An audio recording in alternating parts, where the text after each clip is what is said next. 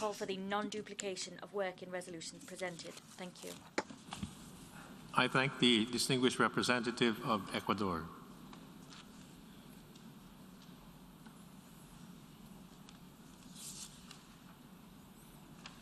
I now give the floor to the distinguished representative of Costa Rica.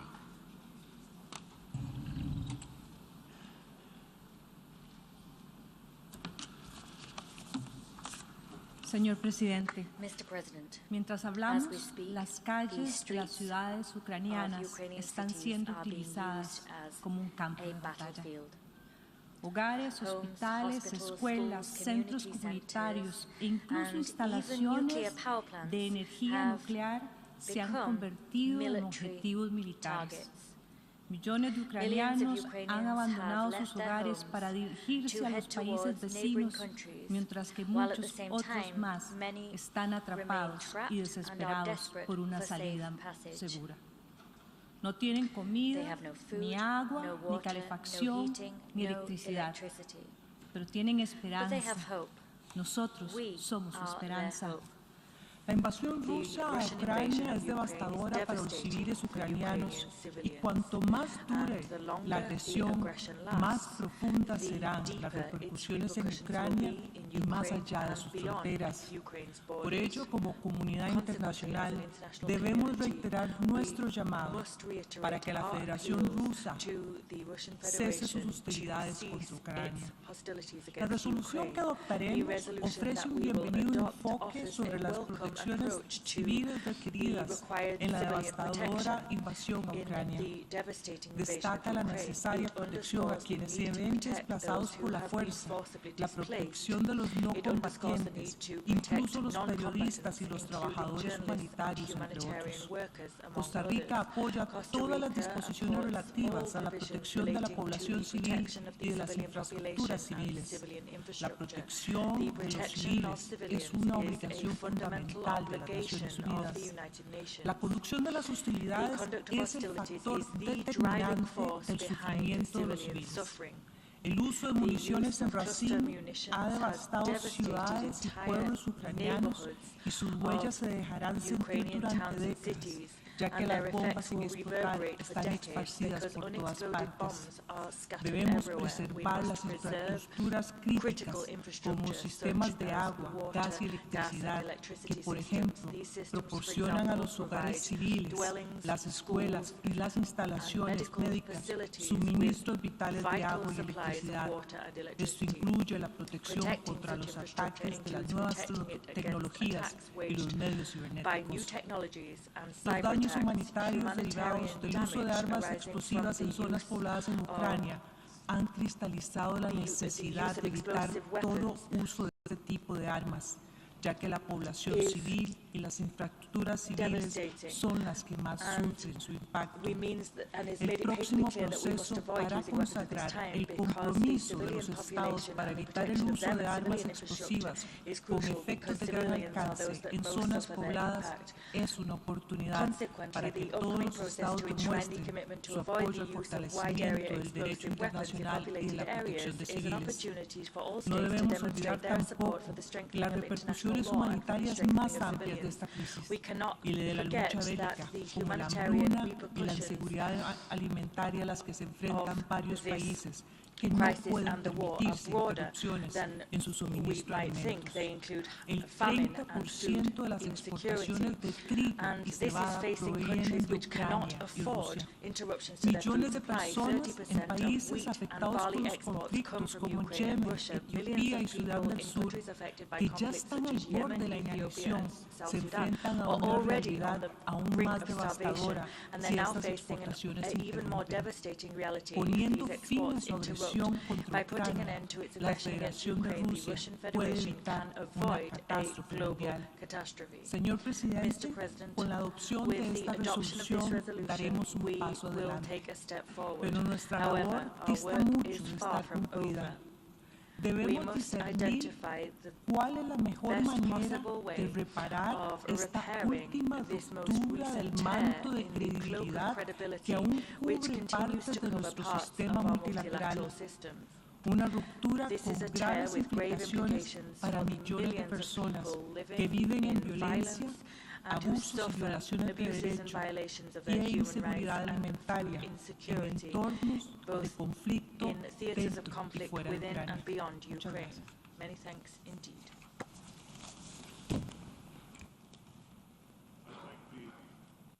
I thank the distinguished representative of Costa Rica.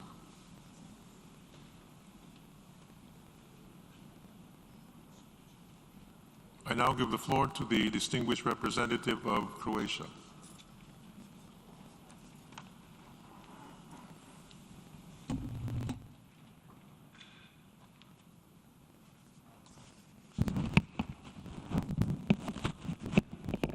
Mr. President, distinguished colleagues, Croatia aligns itself with the statement of the EU, and I would like to add some remarks in my national capacity.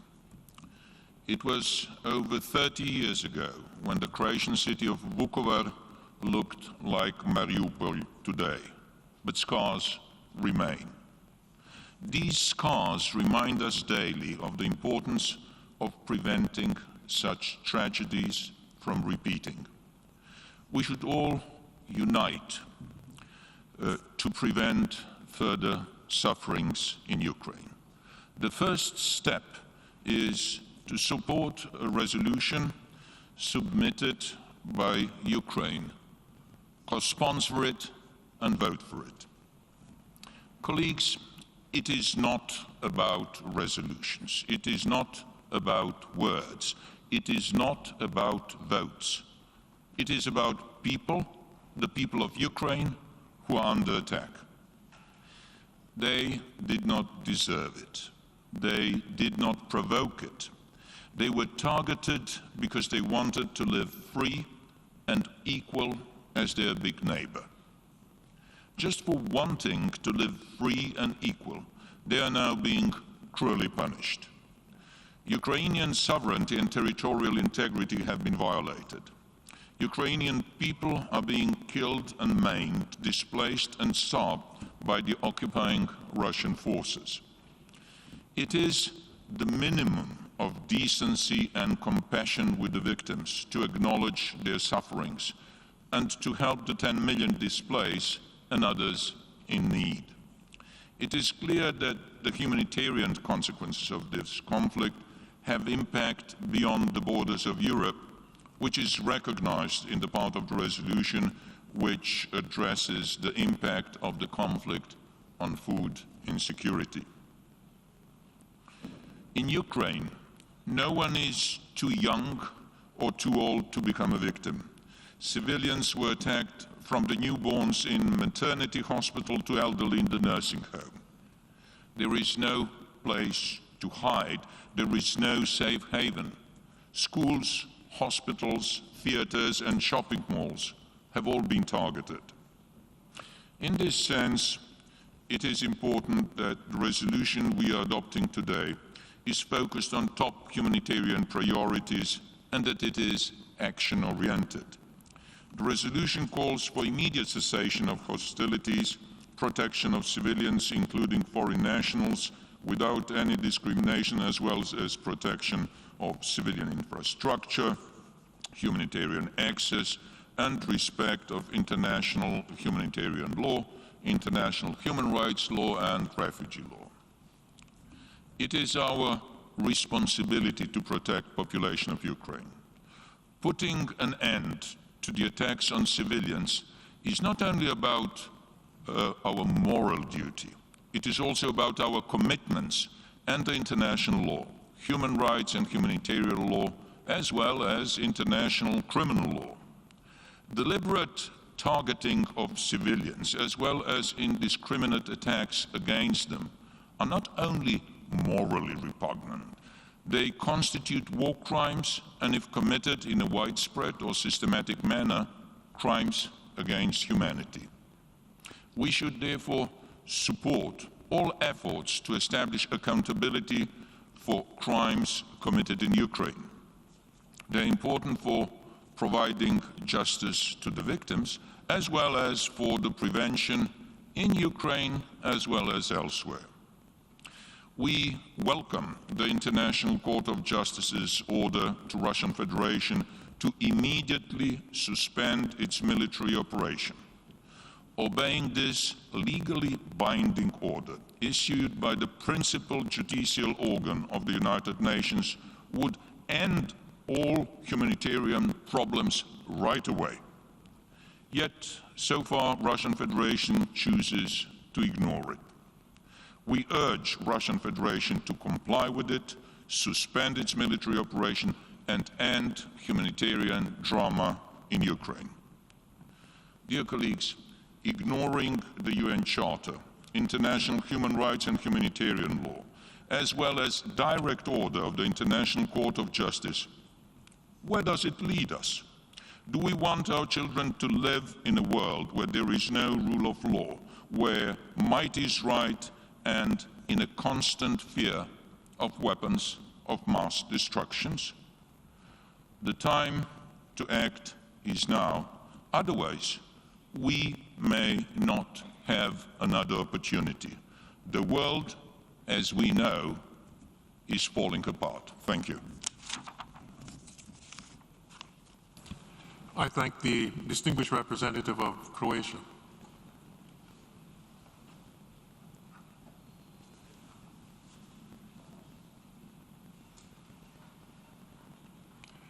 I now give the floor to the distinguished representative of Australia.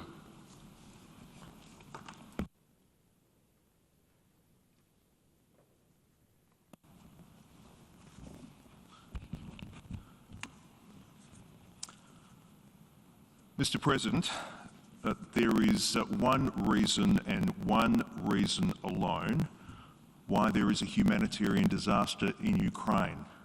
The reason is the Russian Federation. This humanitarian disaster is the direct result of the unprovoked, unjustified, and illegal invasion of Ukraine by Russia. And the greatest and the most immediate improvement to this humanitarian disaster will come not from more money or better coordination or more access for NGOs, as important as all those things are. The greatest and most immediate improvement to this humanitarian disaster will come from the immediate withdrawal of Russian forces from Ukrainian territory. Mr. President, that's why any meaningful resolution on the humanitarian situation must call out Russia by name.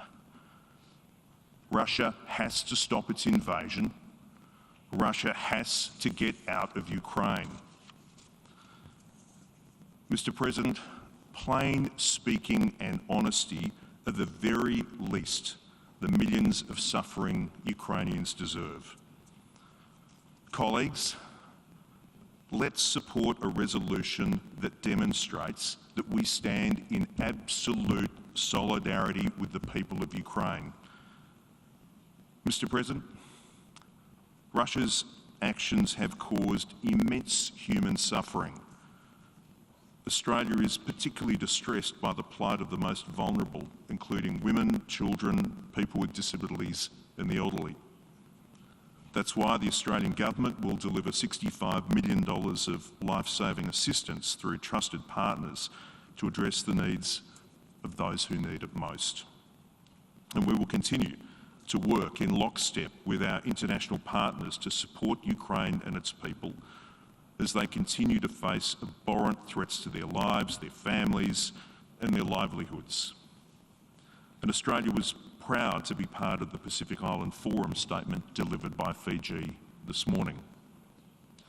Mr. President, we again call on Russia to immediately withdraw its forces and uphold its obligations under international humanitarian law.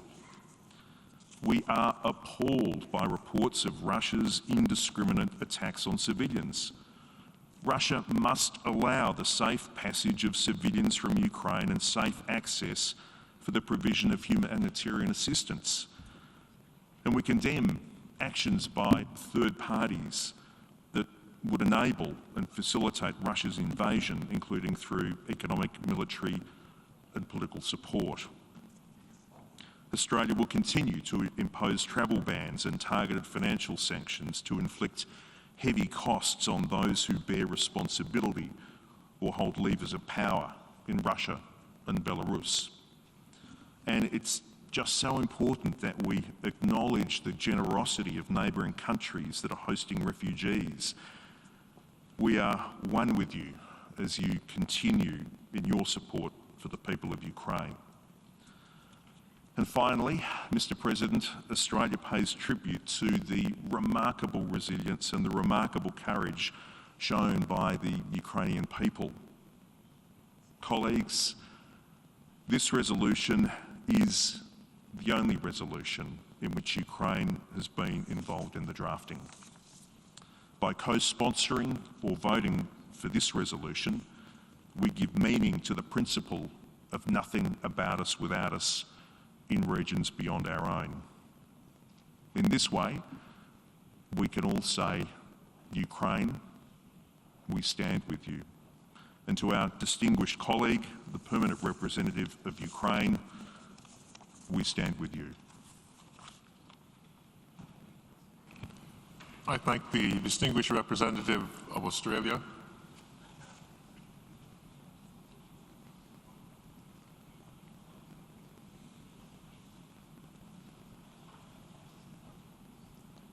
I now give the floor to the distinguished representative of New Zealand.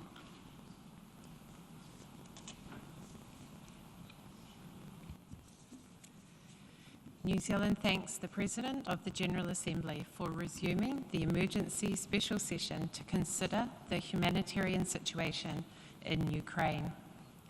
New Zealand associates ourselves with the Pacific Island Forum statement delivered earlier this morning. We are saddened by the urgent and sombre circumstances under which we meet. We are alarmed to see the thousands of civilian casualties and the millions who have been displaced by Russia's unprovoked and unjustified attack on Ukraine.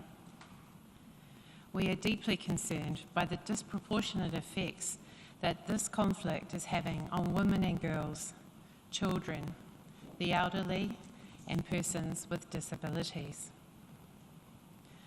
The scale of this crisis demands a strong and effective response from the General Assembly. For this reason, New Zealand co-sponsored the resolution introduced by Ukraine this morning. We welcome the resolution's highlighting of the impact of the conflict on women and children. We also welcome that the resolution clearly identifies Russia's invasion as the cause of the severe spike in humanitarian need.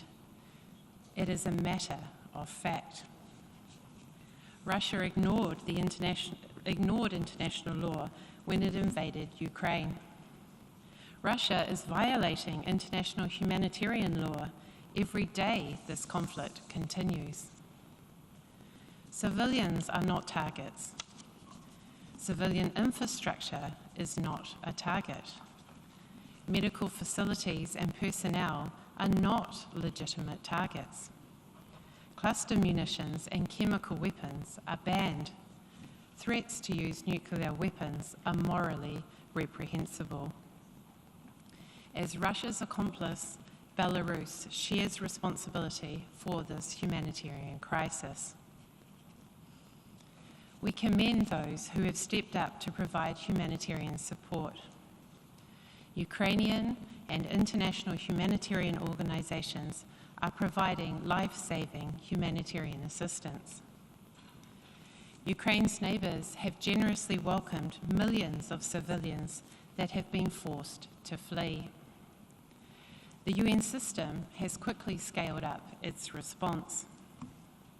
Aotearoa New Zealand is assisting international humanitarian efforts. We have made an initial contribution of $6 million to the humanitarian response, and we expect to provide further contributions. However, we are concerned that Russia's actions are stretching the global humanitarian system to its limit. Resources and attention are being diverted away from other crises. Russia's choice, and yes, it was a choice, to invade Ukraine is reverberating far beyond the immediate region. Production and distribution of basic foodstuffs are already being disrupted, bringing acute stress to countries already on the brink. Higher food, fuel, and fertilizer prices will exacerbate already vulnerable situations. No country, big or small, with or without a veto, should be allowed to act with impunity when it violates the basic tenets of international humanitarian law. President Putin's actions represent a grave breach of international law and the UN Charter. Russia must be held accountable. As a long-standing proponent of peace and reconciliation, New Zealand calls on Russia to act consistently with your international obligations. Urgently de-escalate the conflict by ceasing military operations in Ukraine. Take all possible steps to protect civilians, provide humanitarian actors with access and guarantees of safety that they need, and engage sincerely in diplomatic negotiations as a pathway to resolve this conflict. Ultimately, the grave humanitarian situation in and around Ukraine will be resolved only by a full cessation of hostilities. New Zealand encourages member states to act together and vote in support of the resolution, Humanitarian Consequences of the Aggression against Ukraine, to show what we stand for as a community, the community of the United Nations. Thank you. I thank the distinguished representative of New Zealand.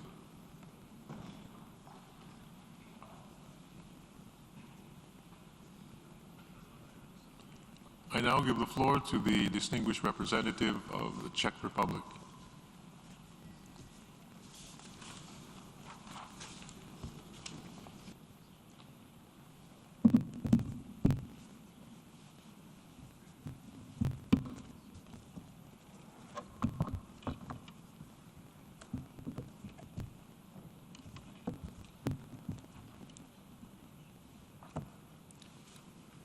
Mr. President, the Czech Republic aligns itself with the EU statement and wishes to add the following in its national capacity.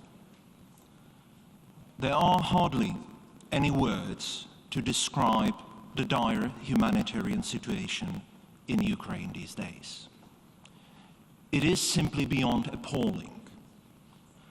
The brutal conduct of war by Russia in a blatant disregard for all conceivable international norms and international humanitarian law has resulted in untold suffering of innocent civilians and widespread destruction of civilian infrastructure. Russian rockets and bombs regularly hit civilian sites, including residential buildings, hospitals, and schools. Russia's indiscriminate shelling of cities, including Kiev and Kharkiv, has no military logic, but to terrorize the civilian population. On the 5th and the 6th of March, Russia bombed humanitarian corridors in Mariupol while civilians were trying to use them. On the 16th of March, Russia bombed and destroyed a theater in Mariupol, which was used as an air raid shelter by hundreds of people, mostly women and children. Also, earlier this month, the rocket attacks on the Kharkiv city center killed at least 10 civilians and ruined the central Freedom Square, including the building of the Kharkiv Regional Administration and the Czech Honorary Consulate. The suffering of civilians in the besieged city of Mariupol is of historical proportions. The Russian siege of the city has prevented emergency supplies from reaching those in need and damaged energy and water infrastructure. People trapped in the city, including elderly and children, are unable to leave, in many cases freezing and without access to food and clean water. In the occupied areas of Ukraine, Russian soldiers use force against the local unarmed civilians who only wished to have their voices heard against the Russian occupiers. Mr. President, I could go on and on, giving you examples of all the countless atrocities and violations of international humanitarian law committed by the Russian armed forces. But let me draw your attention to the single most important fact here, and that is that Russia is a party to 4 Geneva Conventions, the first additional protocol, and Russia is also bound by customary international law. Russia must respect its international obligations and observe all the existing binding rules, including the obligations to protect civilians, civilian objects, and infrastructure. It is incumbent upon Russia to ensure the safety of hospitals and medical workers. There is also no excuse to intentionally block relief supplies. It is also imperative to respect and protect humanitarian workers, allow and facilitate the work of humanitarian organizations, including a safe passage of humanitarian convoys, and enable safe humanitarian corridors for civilians. We applaud and pay tribute to the humanitarian personnel on the ground. That is why we cannot stress enough the paramount importance of observing the rules of international humanitarian law in this conflict. Let me also point out that any violation of international law entails responsibility under international criminal law. It is most appropriate that the ICC has launched its investigation into the situation in Ukraine. Impunity for crimes within the ICC's jurisdiction, including war crimes, is unacceptable. Mr. President, due to the Russian military aggression, the humanitarian situation in Ukraine is becoming increasingly critical. The humanitarian needs of civilians are urgent, and our ability to deliver humanitarian assistance is severely complicated and limited.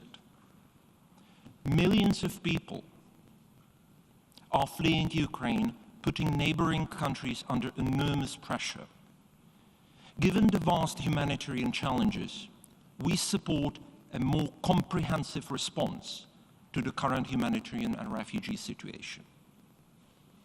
Mr. President, in all this suffering and destruction, there is a rare ray of hope. And it is the upswell of solidarity the neighboring countries have shown, welcoming with open arms all those fleeing the war-torn Ukraine. My country, the Czech Republic, counts proudly itself among these. The Czech Republic and its people stand shoulder to shoulder with Ukraine, and we have provided an unprecedented level of support. The people of the Czech Republic have welcomed and provided shelter for more than 270,000 refugees from Ukraine. Around 250,000 of them have already been granted a special visa status that gives them access to healthcare, social protection, and labor market. The Czech Republic has been providing humanitarian and development assistance to Ukraine continuously since 2014, and we will continue to do so. Mr. President, in light of all that I have said, the Czech Republic welcomes the resolution on the humanitarian consequences of the aggression against Ukraine, and we will vote for its adoption. Dear colleagues, facts matter. People in Ukraine are suffering because Russia has waged a brutal war of choice in a blatant violation of international law and the UN Charter, further undermining international security and stability. One cannot hide from the simple truth of who did what. The Ukrainians are defending their homeland while their homes are being burned down, women, children, and elderly getting killed or forced to flee. We have to face up to the undeniable truth that Russia's aggression has caused untold suffering. Moreover, this war continues to have ripple effects around the globe, including increased food security and skyrocketing energy prices. Dear colleagues, I would like to urge you to vote for this resolution. Vote yes in order to make a stand against all this senseless violence and suffering. Please vote yes to send a clear message that human lives matter and civilians should not be targeted. But let me make one additional point. After all, this is not a complicated matter. I mean, us trying to navigate the intricacies of international humanitarian law or trying to cope with the difficulties of setting up humanitarian corridors. Because one man can easily end all this suffering and bloodshed, just the same way it all started. Russia should pull back all its troops and let Ukrainians go about their lives. Let children return to their classrooms. Give peace a chance again. Our vote today is fundamentally about the expression of the global conscience that all this suffering and bloodshed should end once and for all. Thank you. I thank the distinguished representative of the Czech Republic.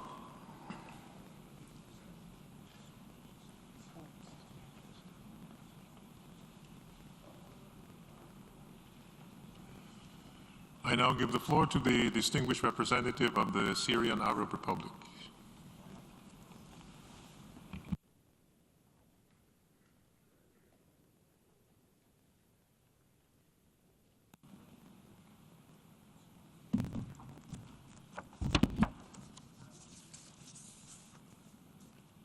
سيد الرئيس، مرة أخرى يشهد هذا المنبر الدولي الهام استغلالا لمسائل حقوق الإنسان لخلق حالة من الاستقطاب والتسييس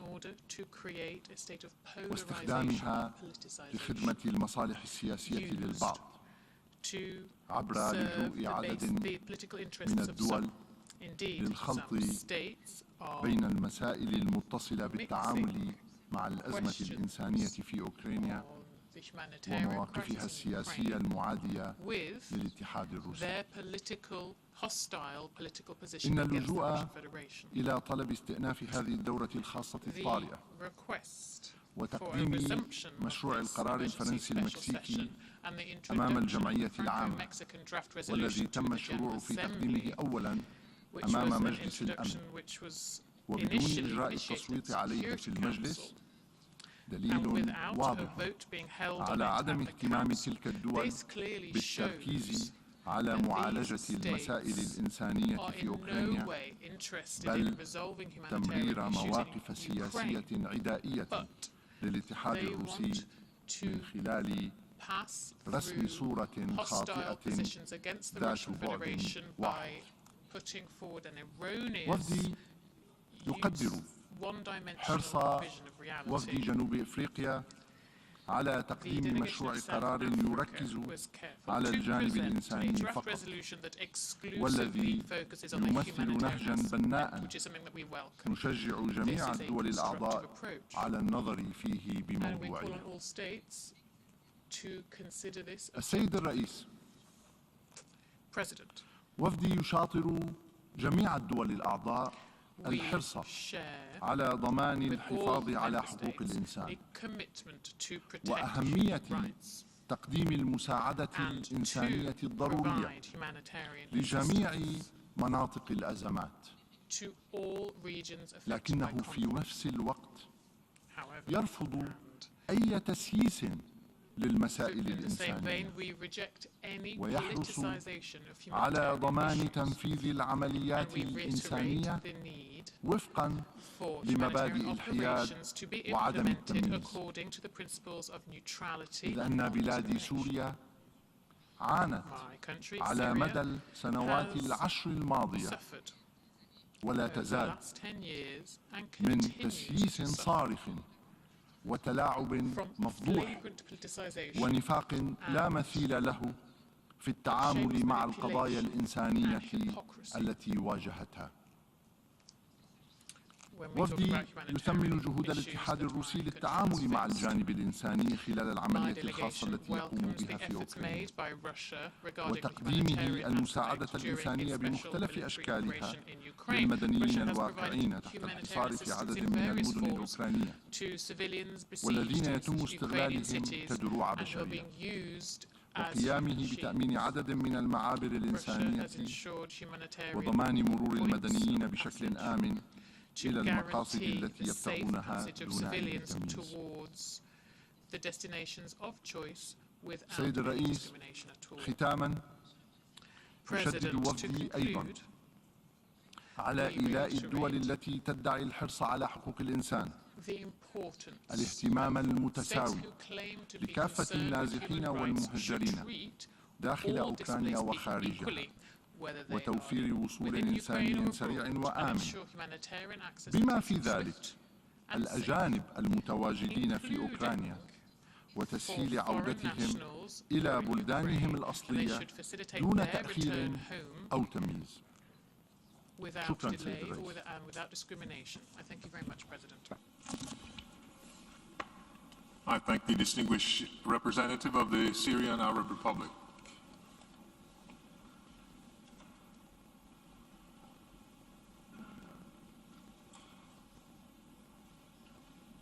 I now give the floor to the distinguished representative of Singapore.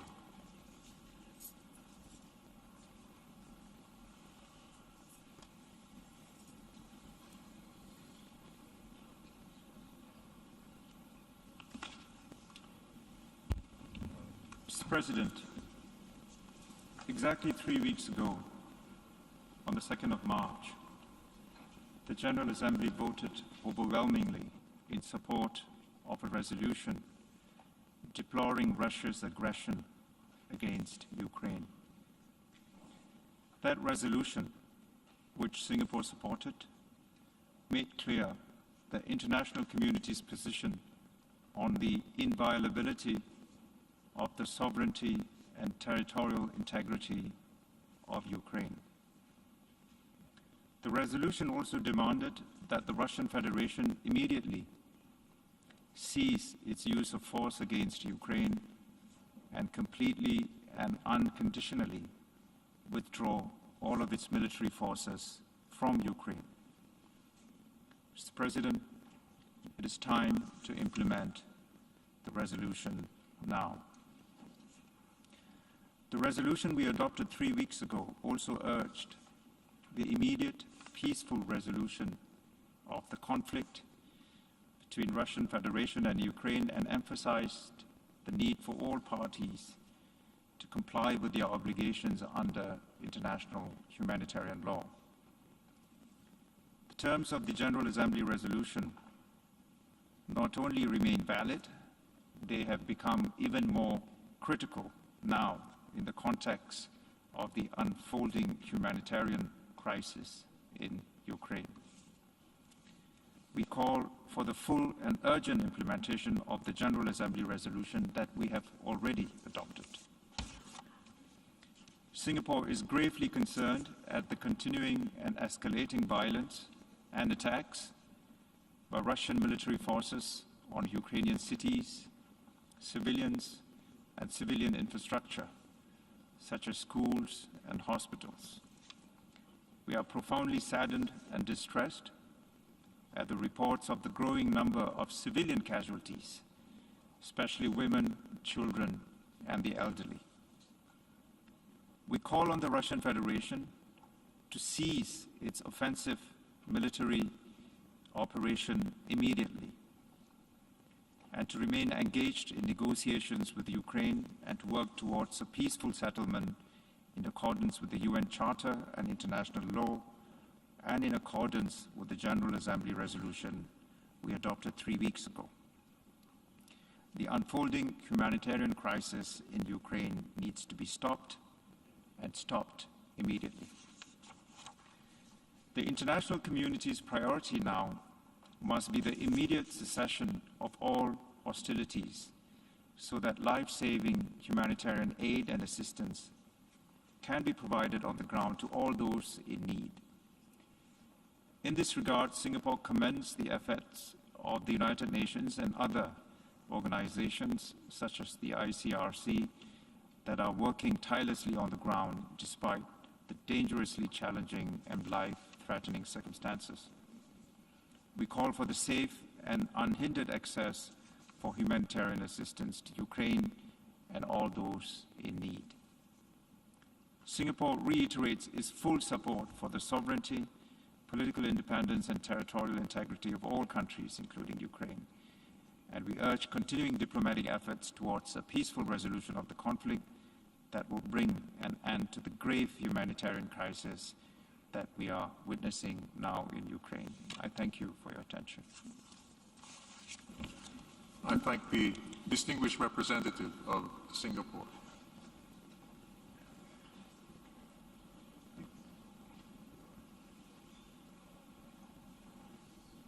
I now give the floor to the distinguished representative of the United Kingdom.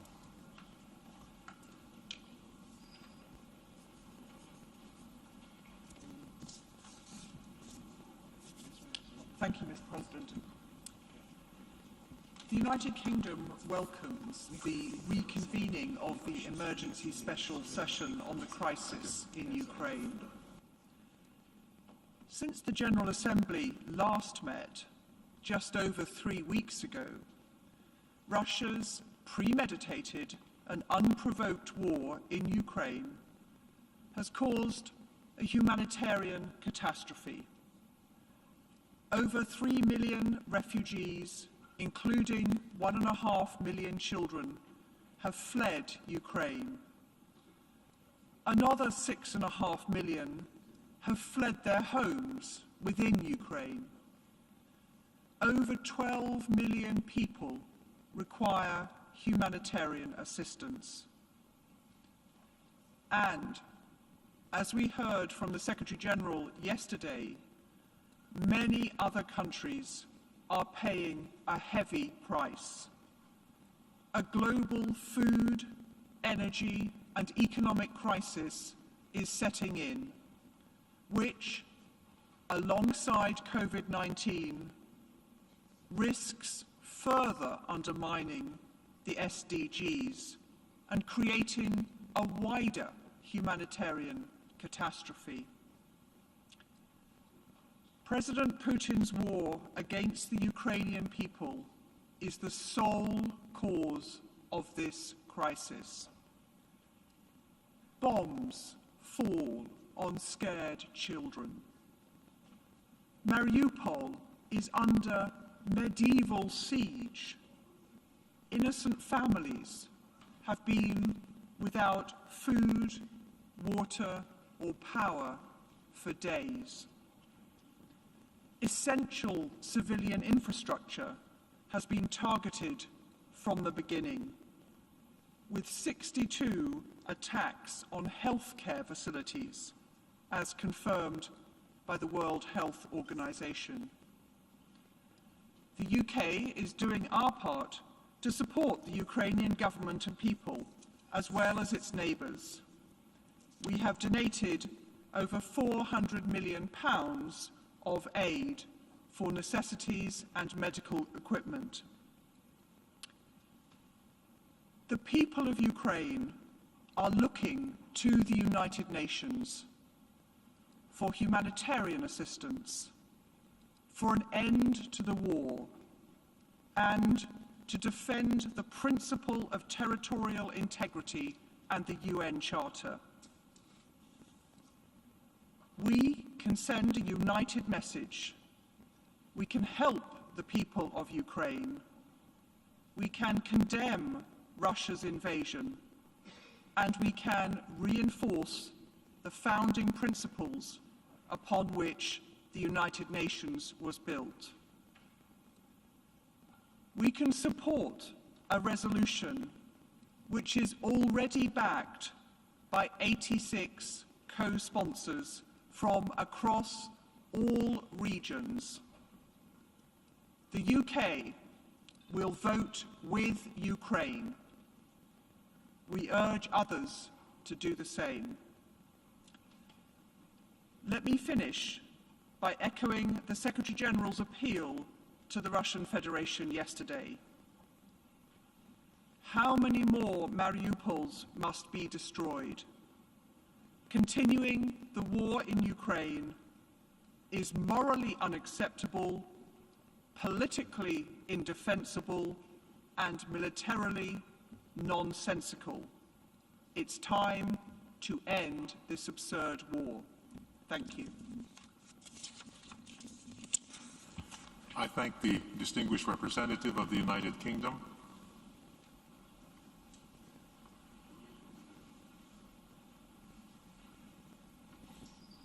I now give the floor to the distinguished representative of France.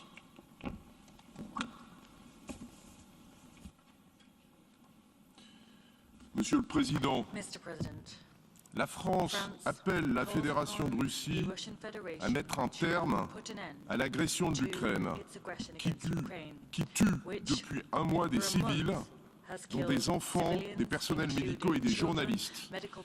Les villes de Kiev, Mariupol et de Mykolaïev, comme tant d'autres, sont assiégées, bombardées sans relâche par l'armée russe. C'est un massacre et le pire est encore devant nous. 10 millions d'Ukrainiens ont été contraints de fuir, dont plus de 3,5 millions sont désormais réfugiés dans des pays voisins. La France salue la solidarité dont l'Union européenne et les États européens font preuve pour acheminer des biens de première nécessité et accueillir les réfugiés. Le monde entier est affecté par cette guerre qui contribue à accroître le risque d'insécurité alimentaire et de famine dans le monde. Les pays en voie de développement seront les premiers touchés. C'est pourquoi la France propose de renforcer la coordination internationale pour assurer les approvisionnements et la résilience. La priorité absolue, c'est une cessation immédiate des hostilités et le plein respect du droit international humanitaire. La protection des civils, en particulier des populations les plus vulnérables, est impérative. Les vies, l'intégrité et l'avenir des enfants doivent être sauvegardés. Les infrastructures civiles, y compris les hôpitaux et les écoles, doivent être protégées. L'accès humanitaire doit de toute urgence être assuré. La France salue la mobilisation de la communauté internationale, des Nations Unies et des acteurs humanitaires qui doivent répondre aux besoins des populations sur tous les terrains de crise, de l'Afghanistan au Soudan du Sud, du Yémen à Haïti.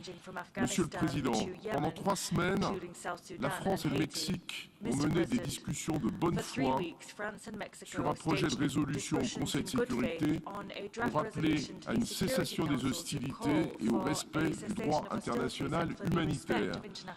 La situation humanitaire n'a fait qu'empirer depuis lors et de nombreux États nous ont fait part de leur volonté de participer à ces efforts. C'est pourquoi nous avons transféré notre initiative devant cette Assemblée. Le projet de résolution introduit ce matin par l'Ukraine est le fruit d'un processus inclusif et il reflète un équilibre tenant compte des propositions de pays de toutes les régions. Il y a urgence à agir pour obtenir une cessation immédiate des hostilités. C'est la seule alternative pour protéger les populations. Personne ne sortira vainqueur de cette guerre. Seule la fin de l'offensive russe nous empêcherait de perdre davantage. L'Assemblée générale doit continuer à prendre ses responsabilités, comme elle l'a fait le 2 mars dernier. Elle doit faire entendre raison à la Russie, renoncer à l'usage de la force, respecter la Charte des Nations Unies, respecter les conventions de Genève, protéger les civils. Soutenir le projet de la France, du Mexique et de tant d'autres pays, c'est soutenir la protection des plus faibles, la solidarité entre les peuples, la voie de la paix. Je vous remercie. I thank the distinguished representative of France. We have heard the last speaker on this item for this meeting. We shall hear the remaining speakers this afternoon at 3 p.m. in this hall. The meeting is adjourned. Thank you.